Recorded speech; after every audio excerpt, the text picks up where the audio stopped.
దేవునికి స్తోత్రం చెల్లిద్దాం. హల్లెలూయా. ఈ ఉదయకాల సమయంలో దేవుని వాక్యాన్ని ధ్యానం చేసుకుందాం. ఈ దినం పరిశుద్ధాత్మ దేవుడు నా హృదయంలో ఒక శ్రేష్టమైన ఆ మాట ప్రేరేపణ నాకు ఇచ్చారు. ఏంటంటే, సొమ్మసిల్లిన వారిని బలమిచ్చువాడు ఆయనే. సొమ్మసిల్లిన వారికి బలమిచ్చువాడు.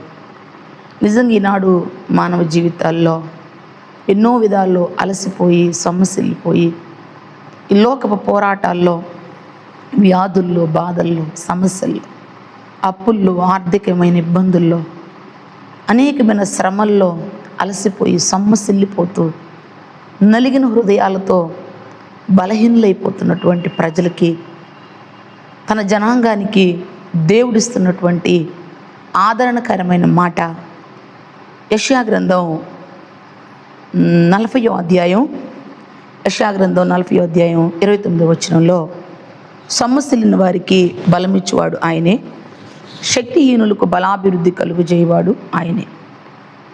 ఆ తర్వాత కింద 31వ వచనంలో ఉంది, యెహోవా కొరకు ఎదురు చూచువారు నూతన బలం పొందెదరు.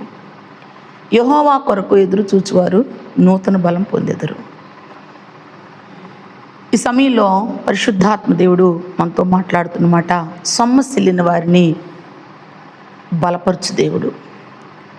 సొమ్మసిల్లిపోవటం, అలసిపోవటం, వేసారిపోవటం, జీవిత యానంలో ఎదుర్కొనే పరిస్థితుల్లో శక్తికి బలానికి మించినటువంటి పోరాటాల్లో పోరాడి ఆ ప్రయత్నాలు చేసి అవి విఫలమైపోయినప్పుడు సొమ్మసిల్లిపోయి ఇక దారి లేదు, ఇక జీవితానికి ఇక గమ్యం లేదు, ఇదే ముగింపు అని అనుకొని కృంగిపోతున్న జీవితాలకి ప్రభువు అంటున్నాడు, సొమ్మసిల్లు వారిని బలమిచ్చువాడు ఆయనే. దేవునికి స్తోత్రం. హల్లెలూయా. సొమ్మసిల్లిపోయిన వారిని, అలసిన ప్రాణాన్ని ఆయన ఆత్మతో ఆదరించి తృప్తిపరిచే దేవుడు. అలసిన వారికి ఆదరణిచ్చి బలపరిచే దేవుడు. మన పితరులు ఇశ్రాయేలు ప్రజలు ఐగుప్తులో ఫరో ఎదుట మోషే నిలబడినప్పుడు 10 అద్భుతాలు చేసి ఐగుప్తి దేవతలకు తీర్పు తీర్చి ఫరో ఎదుట ఫరో హృదయం పలుమార్లు కఠినపరచబడినప్పుడు మోషే అలసిపోయాడు, సొమ్మసిల్లిపోయాడు. ఇశ్రాయేలు ప్రజలు ఇక మేము వెళ్ళలేమని వారు సొమ్మసిల్లిపోయారు. దేవుని వద్దకు వచ్చినప్పుడు దేవుడు మాట్లాడుతున్నాడు, మోషే, ఫరో ఎదుట నేను నిలబెట్టబోతున్నాను. మహత్కార్యాలతో ఈ ఐగుప్తంతా తరతరాలు తెలుసుకునేటట్లుగా ఒక గొప్ప అద్భుతాలతో నేను మిమ్మల్ని బయటకు తీసుకొస్తానని చెప్పి దేవుడు మాట్లాడుతూ ఉన్నాడు. ఐగుప్తు నుండి ఇశ్రాయేలు ప్రజలందరూ బయటకు వచ్చిన తర్వాత అక్కడ పిల్లరా వారు ఎర్ర సముద్రం దగ్గరకు వచ్చినప్పుడు అప్పటికి వాళ్ళు ఐగుప్తులో జరిగినటువంటి ఆ భయంకరమైన విపత్తుల ద్వారా ఫరో హృదయం పలుసార్లు కఠినమైపోయి వారికి పంపిస్తానని చెబుతూ మరలా కఠినపరుచుకొని వెళ్ళనివ్వకుండా ఆటంకపరుస్తూ ఎన్నో వ్యతిరేకతలు ఎదుర్కొంటున్న సమయంలో ఐగుప్తు దాటి వారు ఎర్ర సముద్రం ఎద్దుకు వచ్చినప్పుడు ముందు చూస్తే సముద్రం, వెనక చూస్తే ఫరో సైన్యం. ఈ ఫరో సైన్యం దగ్గరకు వచ్చేసరికి వాళ్ళు చాలా చాలా చాలా భయపడిపోయారు. ఇంక అయిపోయాం మేము, మాకు ఇంక లేదు. వెనక చూస్తే ఫరో సైన్యం, ముందు చూస్తే ఎర్ర సముద్రం. ఐగుప్తులో చనిపోయినా బాగుండు, ఆ ఐగుప్తులో అక్కడే ఉన్నా బాగుండు, మేము ఎర్ర సముద్రం దగ్గరకు వచ్చి ఫరో చేతులు హతులమైపోతాం, ముందుకెళ్తే సముద్రంలో పడి చచ్చిపోతాం, వెనక చూస్తే ఫరో చంపేస్తాడు. మా జీవితాలకి ఇక ఆదరణ లేదు, మాకు ఇంకా ఆధారం లేదు. అలసిపోయారు, సొమ్మసిల్లిపోయారు. అందుకే మనం కీర్తనలో 107వ కీర్తనలో 26వ వచనంలో అక్కడ ఒక మాట రాయబడింది, వారు ఆకాశం వరకు ఎక్కుచు అగాధమునకు దిగుచూ నుండిరి, శ్రమ చేత వారి ప్రాణం కరిగిపోయినను మొత్తులైన వారి వలె వారు ముందుకు వెనుకకు దొర్లుచు ఇటు అటు తూలుచుండరి. వారు ఎటు తోచపోయుండరి, శ్రమ తాళలేక వారు యెహోవాకు మొరపెట్టిరి, ఆయన వారి ఆపదలో నుండి వారిని విడిపించెను. అక్కడ ఒక మాట, ఇక్కడ కీర్తనల గ్రంథంలో ఒక శ్రేష్టమైన మాట రాయబడింది. ఆయన తుఫాను ఆపివేయగా దాని తరంగములు అణిగిపోయెను, అవి నిమ్మళమై వారికి సంతోషించిరి, వారు కోరిన రేవుకు ఆయన వారిని నడిపించెను. దేవునికి స్తోత్రం. వెనకేమో ఫరో సైన్యం, ముందేమో ఎర్ర సముద్రం. ఈ ఎర్ర సముద్రంలో ఇక్కడే అయిపోయింది మా పనిని. వారు శ్రమ చేత అలసిపోయారు, శ్రమ చేత కృంగిపోయారు, అలసిపోయి ప్రియదేవుని బిడ్డలారా వాళ్ళ ప్రాణాలు కరిగిపోయినాయి. దేవుడు తూర్పు గాలి పుట్టించాడు సముద్రం మీద. ఓ తుఫాను లాంటి గాలి వచ్చి సముద్రాన్ని పాయలు చేసి ఇశ్రాయేలు ప్రజలందరికీ నడిపించింది. దేవునికి స్తోత్రం కలుగును గాక. అందుకే ఆయన సొమ్మసిల్లిన వారిని బలమిచ్చువాడు. యెహోవా కొరకు ఎదురు చూచువారు నూతన బలము పొందెదరు. ఇశ్రాయేలు ప్రజలందరూ శ్రమలో అలసిపోయి కృంగిపోయి వ్యాకుల పడుతున్నారు, సొనుగుతూ ఉన్నారు, గొనుగుతూ ఉన్నారు. అయినప్పటికీ మోషే దేవుని సన్నిధిలో ప్రార్థన చేస్తున్నాడు. మోషే ప్రార్థిస్తూ ఉండగానే దేవుడు పరిష్కారాన్ని చూపించాడు. మోషే చేతులను కర్ర సముద్రం వైపు చూడగా బలమైన గాలి, తుఫాను లాంటి గాలి వచ్చి ఆ నీళ్లను వేరు చేసి వారు కోరుకున్న రేవుకు వారిని నడిపించి అద్దరికి నడిపించాడు దేవుడు. దేవుని బిడ్డలారా, మన జీవితంలో మనం మానవపరమైన జ్ఞానంతో మనం ఎదుర్కొన్నటువంటి పరిస్థితులతో ఇక జీవితం లేదు, అంతా అయిపోయింది, కోల్పోయాను, ఇక నా వల్ల కాదు, నేను చెయ్యలేను, నా వల్ల కాదు, ఇక నేను అయిపోయింది నా పరిస్థితి అన్నట్లుగా నీ జీవితం ఉందా? శ్రమల్లో, కష్టాల్లో, వ్యాధులతో, లేకపోతే ఎంత కష్టపడినా కూడా నీ కష్టార్జితం ఫలించకుండా నీ కష్టార్జితుల నష్టాన్ని ఎదుర్కొంటున్నావా? అంతేకాకుండా ఆర్థికపరమైన ఇబ్బందులతోనూ అప్పుల సమస్యలతోనూ కృంగిపోయి నలిగిపోయి సమస్యలిపోతున్నావా? ఈరోజు నా ప్రభు చెప్తున్నాడు, బలపరచువాడు నేనున్నాను, భయపడకు. స్తోత్రం. యెహోవా వైపు చూడు, అసాధ్యాలు సాధ్యంగా మార్చగలిగిన దేవుడిని మనకున్నాడు. లేని వాటి ఉన్నట్లు చేయగలిగిన వాడు, శూన్యంలో సృష్టిని చేసి వాక్కుతో సమస్తాన్ని నిర్మించిన శక్తిమంతుడైన దేవుణ్ణి మనం కలిగి ఉన్నాం. బలమిచ్చువాడున్నాడు. స్తోత్రం కలుగునుగాక. అంతేకాకుండా మనం పరిశుద్ధ గ్రంథంలో చూస్తే యెషయా గ్రంథంలో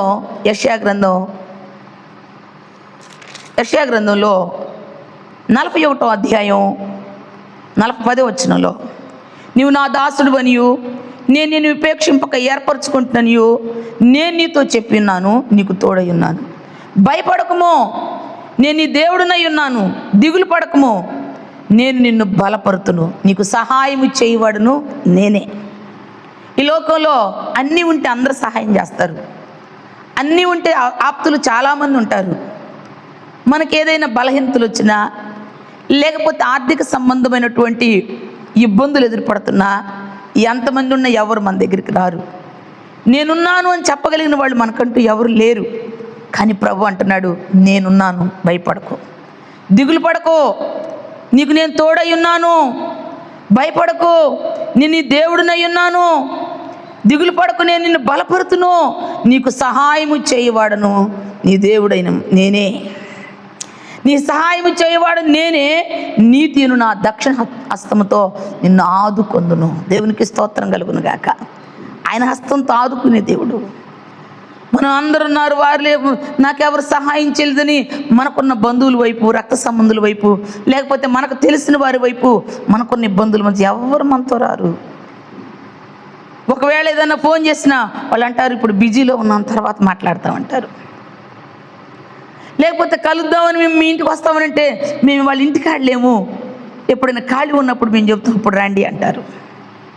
అదే ధనవంతులు, బలవంతులు, ఎవరైనా పేరుగాంచిన వాళ్ళు ఉన్నారనుకో, వాళ్ళకున్నటువంటి పనులు కానీ వాళ్ళకున్నటువంటి ఆటంకాలన్నింటినీ కూడా పక్కన పెట్టుకొని వాళ్ళతో మాట్లాడటానికి, వాళ్ళతో కలవటానికి ఇష్టపడతారు. కానీ దేవుడు అంటున్నాడు, మనం ఆరాధించే దేవుడు ప్రేమాస్వరూపి అయిన దేవుడు, అలసిన వారి ప్రాణాలను తృప్తిపరిచేవాడు, కృంగిన వారిని లేవనెత్తువాడు, సమస్యలేని వారిని బలపరచువాడు. అని అంటున్నాడు, దిగులు పడకు, భయపడకు, నేను నీకు తోడై ఉన్నాను, నీకు సహాయం చేయవాడు నేనే, నీతిను నా దక్షిణ హస్తముతో నిన్ను ఆదుకుంటాను. స్తోత్రం. హల్లెలూయా. యోబు తనకున్న సమస్తాన్ని కోల్పోయాడు. తన పిల్లల్ని కోల్పోయాడు, ఐశ్వర్యాన్ని కోల్పోయాడు, తనకున్న పశువులు, సంపద, మంద అన్నిటిని కోల్పోయాడు. అన్నీ ఒక్కదన సుడిగాలి. యోబు జీవితంలో ఒక సుడిగాలి. యోబు జీవితంలో సుడిగాలి యోబుకు నెమ్మది లేకుండా చేసేసింది. చివరికి తన భార్య కూడా దేవుడు దేవుడు అంటున్నా, దేవుని దూషించి చావరాదా అంది. తన స్నేహితులు దేవుని వాక్యాన్ని బట్టి వ్యంగ్యపు మాటలతో గుచ్చుతూ బాధపెడుతూ ఉన్నారు. దేహమంతా కురుపులు, దేహమంతా వ్యాధి, సమస్తాన్ని యోబు కోల్పోయాడు. ఏ సుడిగాలైతే యోబు నష్టపరిచిందో, ఏ సుడిగాల్లోనైతే యోబు సమస్తం కోల్పోయాడో, అదే సుడిగాల్లో దేవుడు ప్రత్యక్షమయ్యాడు. దేవునికి స్తోత్రం కలుగును గాక. యోబును ధైర్యపరిచాడు, యోబును బలపరిచాడు. యోబును ధైర్యపరిచి యోబుతో అంటున్నాడు, ఇదిగో యోబు పోగొట్టుకున్న రెండంతలు దేవుడు ఇచ్చాడు. స్తోత్రం కలుగును గాక. ఈ ఉదయకాలం పరిశుద్ధాత్మ దేవుడు మాట్లాడుతున్నాడు. అలసిన వారులారా, సొమ్మసిల్లిపోయిన వారులారా, శ్రమల చేత కృంగి ఉన్న వారితో దేవుడు మాట్లాడుతున్నాడు. మిమ్మల్ని బలపరచు వారిని అన్నాను. పౌలు కొరింథీయులకు రాసిన 2వ పత్రికలో 12వ అధ్యాయం 9వ వచనంలో పౌలు దేహంలో ఓ బలహీనత, ఆ బలహీనత సాతానుకు దూతగా ఉందయ్యా, నా దేహంలో ఒక ముళ్ళు, దాన్ని తొలగించమంటే దేవుడు అన్నాడు, నా కృప నీకు చాలు, నీ బలహీనత యందు నా బలాన్ని సంపూర్ణం చేస్తానన్నాడు. పౌలు తన దేహంలో ఎన్నో బలహీనతలు ఉన్నప్పటికీ దేవుని బలాన్ని ఆధారం చేసుకుని 3 ఖండాల చరిత్ర తిరగరాసి 14 పత్రికలు రాసి దేవుని సంఘాన్ని కట్టి ఓ గొప్ప అపోస్తుడుగా, నమ్మకమైన సత్యసాక్షిగా దేవుని పనిచేశాడు. నా ప్రియ దేవుని బిడ్డలారా, మన బలహీనతలో బలమిచ్చువాడు ఆయన. మనం చూస్తే పరిశుద్ధ గ్రంథంలో రక్తస్రావణ స్త్రీ 12 సంవత్సరాలుగా భయంకరమైనటువంటి వ్యాధి, తనకున్న ఆస్తినంతా వేయించేసుకుంది, తనకున్నదంతా అనేక వైద్యుల చుట్టూ తిరిగింది, అనేకమైన ఎవరు ఎక్కడికి వెళ్ళమంటే అక్కడికి వెళ్ళి తన బలహీనతను బాగు చేసుకోవటానికి ఎన్నో ప్రయత్నాలు చేసింది. కానీ ఆ ప్రయత్నాల్లో ఆమెకి ఏ విధమైన సహాయం దొరకలేదు. కానీ ఓ రోజు ప్రభువైన యేసుక్రీస్తు వారి గురించి విని ఆమె హృదయంలో విశ్వసించింది. ఆయన మాటలో జీవం ఉంది, ఆయన చూపులో శక్తి ఉంది, ఆయన వస్త్రపు చెంగు ముడితే చాలు నా స్థితి మారిపోయింది. ఆమె బహుగా సంకటపడిన దేవుని వాక్యం చెబుతుంది. సంకటం అంటే బాధ, అలసిపోయింది. తన దేహంలో బలహీనత చేత, తన ఇంటి వారి చేత చిన్న చూపు చూడబడుతుంది. తనకున్న బలహీనత ఎవరికి చెప్పుకోలేంది, ఎవరు ఆ సమస్యను తీర్చలేంది. అలసిపోయింది, సంకటపడిపోతుంది, బాధపడిపోతుంది. యేసు ప్రభు వారి గురించి విని ఆయన వస్త్రపు చెంగు ముట్టుకుంది. ఎప్పుడైతే ఆయన వస్త్రపు చెంగు ముట్టుకుందో, ప్రభువైన క్రీస్తు యేసు వారిలో ఉన్న ప్రభావం అంతా ఆమె దేహంలోకి వెళ్ళిపోయింది. ఆమె దేహంలోకి వెళ్ళిన వెంటనే ఆమెలో ఉన్న బలహీనత స్వస్థపరచబడింది. దేవునికి స్తోత్రం కలుగును గాక. ఈ ఉదయకాలం నువ్వు ఏ విధమైన సమస్యలు ఉన్నావు, ఏ విధమైన పరిస్థితులతో పోరాడుతూ అలసిపోతున్నావు, ఏ విధమైన సమస్యలతో నెమ్మది లేకుండా కొట్టబడుతున్నావు, ఆయన వైపు చూడు, యెహోవా వైపు చూడు. నీ స్థితిని మార్చువాడు, నీ కన్నీరు తుడుచువాడు, సొమ్మసిల్లి వేసారిపోయిన నీ జీవితానికి ఆదరణిచ్చి, ధైర్యం ఇచ్చి, మేల్కొలుపునిచ్చి, నిలబెట్టి ఘనపరచగలిగిన దేవుడు మనకున్నాడు. ఆయన వైపు చూసినప్పుడు బలమనిస్తాడు. దేవునికి స్తోత్రం కలుగును గాక. అందుకే హబక్కు అంటాడు, చూడండి హబక్కు గ్రంథం దేవుని బిడ్డలారా 3వ అధ్యాయం 17వ వచనంలో అంటాడు, అంజూరపు చెట్లు పూయకుండినను, ద్రాక్ష చెట్లు ఫలింపకపోయినను, ఒలీవ చెట్టు కాపు లేకపోయినను, చేనులో పైరు పంటకు రాకపోయినను, గొర్రెల దొడ్డిలో లేకపోయినను, చాలలో పశువులు లేకపోయినను, నేను యెహోవా యందు ఆనందించెదను.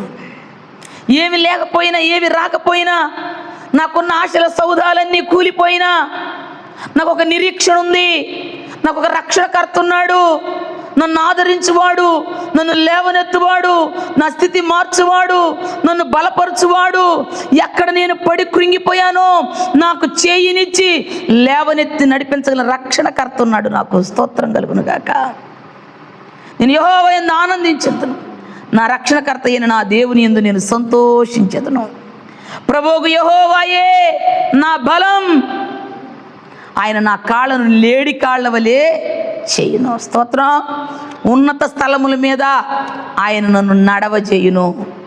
హబక్కూకు జీవితంలో నష్టమైపోయిన పరిస్థితులు, కోల్పోయిన పరిస్థితులు, చేజారిపోయిన పరిస్థితులు, ఎన్నో అన్ని దయనీయంగా మారిపోయినటువంటి పరిస్థితుల్లో యెహోవాయే నా బలం, నేను ఆయన యందు ఆనందిస్తాను, ఆయనే నా రక్షణకర్త, ఆయనే ఉన్నత స్థలాల మీద నన్ను నడవ చేస్తాడు, నా కాళ్ళు లేడి కాళ్ళ వలె చేస్తాడు. నేను పరిస్థితులను బట్టి సమస్యలిపోను, కోల్పోయిన వాటి బట్టి దిగులు పడి నిరుత్సాహంలో ఉండను. నన్ను బలపరచు దేవుడు ఉన్నాడు, ఆయనే నా బలం. స్తోత్రం. హల్లెలూయా, హల్లెలూయా. ఇది కాలం పరిశుద్ధాత్మ దేవుడు మాట్లాడుతున్నాడు. నీ బలం ఎవరు? దేని గురించి నువ్వు నిరుత్సాహంలో ఉన్నావు? ఇప్పుడు దేవుని బిడ్డలారా, మనకు నిరీక్షణ ఆధారమైన దేవుడు ఉన్నాడు. నువ్వు ఏం కోల్పోయినా, ఏ పరిస్థితుల మధ్య ఉన్నా, కోల్పోయిన వాటిని మరలా ఇచ్చి, నష్టపోయిన వాటిని ఆశీర్వాదంగా మార్చి ఆయన మహిమ కొరకు నిలబెట్టే మహిమ కలిగిన దేవుడు మనకున్నాడు.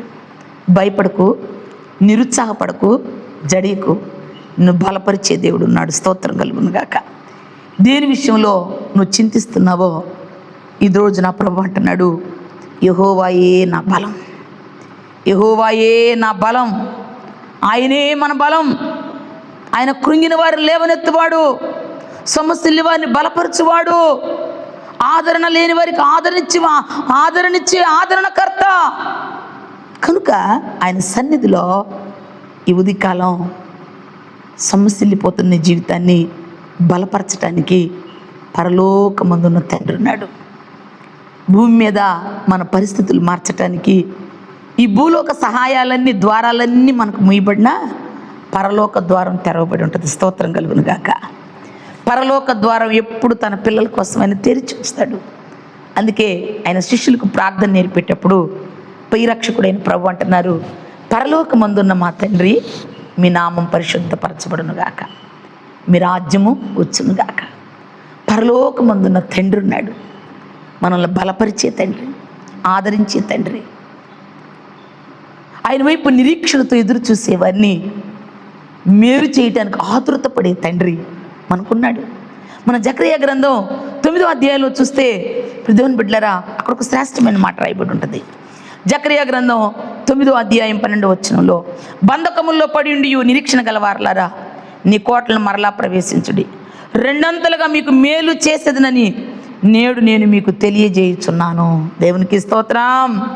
బంధకాల్లో ఉండి సొమ్మసిల్లి కృంగిపోయి అలసిపోయి ఆయన వైపు ఎదురు చూస్తూ నిరీక్షణతో ఆయన చేతుల వైపు ఎందరైతే విశ్వాసంతో ఎదురు చూస్తారో వారితో నా ప్రభు అంటున్నారు, బంధకాల్లో ఉండి నిరీక్షణ కలిగిన వారలారా, మీ కోటలు మరలా ప్రవేశించండి, రెండంతలుగా మీకు మేలు చేస్తాను. దేవునికి స్తోత్రం. హల్లెలూయా. ఈ ఉదయకాలం దేవుని సన్నిధిలో సొమ్మసిల్లిపోయిన వారిని బలపరచడానికి ఆయన మన పక్షాన ఉన్నాడు. తలలు వంచి ప్రార్థన చేద్దాం. దేవా, నా స్థితి నీకు బాగా తెలుసు నాయనా, దేని విషయంలో అలసిపోయాను, సొమ్మసిల్లిపోయాను, నెమ్మది లేదు నాయన, నిద్ర పట్టలేదు నాయన, పరిస్థితుల ప్రభావం నన్ను కృంగదీస్తుంది. అయ్యో, తెల్లారితే ఏమైపోయిద్దా, జీవితం ఎటు వెళ్ళిపోయిద్దా, ఏ గమ్యం చేరతానని సతమతమైపోయి నలిగిపోతుంది నా హృదయం. దేవా, ఈ ఉదయకాలంలో జ్ఞాపకం చేసుకోండి. మనుషులు పై రూపాన్ని చూసి లక్ష్య పెడతారు, మీరు అంతరంగాలు చూసే దేవుడివి, అంతరంగ హృదయ గాయాలు కట్టే దేవుడివయ్యా. నీ బిడ్డల గాయాలు కట్టండి, నీ బిడ్డల హృదయాల్లో వేదన తొలగించండి, సొమ్మసిల్లిపోయిన జీవితాలను బలపరచండి. నిరీక్షణకు ఆధారంగా మీరుండి గొప్ప కార్యాలు చేసి నీ సాక్షులుగా నిలబెట్టి మీరు మహిమ పొందమని, ఏ విధమైన సమస్యలతో నలిగిపోయి చితికిపోయి వేసారిపోయి శ్రమ నొంది తండ్రి నలిగిన హృదయాలతో ఉన్నారో మీరు బలపరచండి. మీ వాక్యం సెలవిస్తుంది కదా, మీరు నలిగిన రేలును విరవరు, మకమకలాడుతున్న జనపనారవత్తిని ఆర్పని దేవుడు తండ్రి. నీ ప్రజలను లేవనెత్తండి, నిలబెట్టండి. నీ మహిమ కొరకు నాయన, నీ మహిమ కార్యములు జరిగించి నీ మహిమ కొరకు నిలబెట్టి మీరే మహిమ పొందమని యేసయ్య దివ్య నామములో అడిగి పొందుకుని నామ తండ్రి. ఆమేన్, ఆమేన్.